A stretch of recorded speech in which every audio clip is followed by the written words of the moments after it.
Hi, Candace. How are you? Hi, Tammy. I'm doing well. How about you? Fine, thank you. Thank you so much for joining me. I appreciate it. Oh, my pleasure. Thank you for having me. Of course. So what are the biggest stresses that new moms face? I would say the number one stress that new moms face pertains to feeding. First, it starts with should I breastfeed or bottle feed? And they feel that, if they're bottle feeding, they're failing their child. And that's just not the case. Bottle fed children are absolutely safe and healthy and thrive. So it's a really unnecessary pressure that shouldn't be there. If you can breastfeed easily, terrific. If the baby takes to it, wonderful. But if they can't, they can bottle feed and they would be perfectly safe. And then within bottle feeding, there's so much stress over which brand should I choose. A lot of moms get hooked up on, I need to use what the pediatrician gave me. I need to use what the formula gave me. I can't switch brands because it could hurt the baby. And that's not the case. The truth is that the store brand formulas like Target's Up and Up or Walmart's Parents' Choice are nutritionally exactly the same as the Infamil and the Similac that they're getting in the hospital, the same FDA requirements. It's just that those store brands don't give out the free samples so they can maintain that 50% cost savings.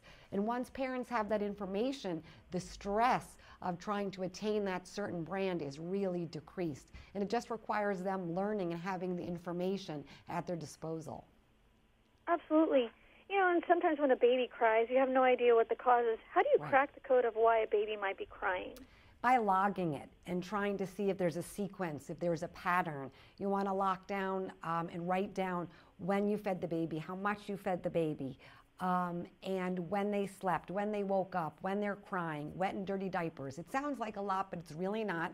You want to log their day so that if they have long stretches of crying, it may just mean that you need to go from a regular formula to a gentle formula that has less lactose or a smaller protein molecule, so it's easier to digest. By logging it and writing it down, you'll be able to crack and figure out what the crying triggers are. And if you can't figure it out, you can bring it to your pediatrician and they can help you figure it out. And why is it so important that new parents take time for themselves?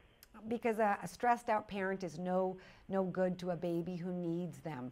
Babies really, statistically, need to see a happy, positively interacting face. And of course, all of us mothers today are stressed and fathers are stressed. But there becomes a point where you're really not in good shape and you need that hour to yourself, whether it's going out to see a friend or watching a movie by yourself. Moms need to lean on their partners, lean on friends and family to really get out and give back to themselves so they can be their best parent to their child who's depending on them to be their best self.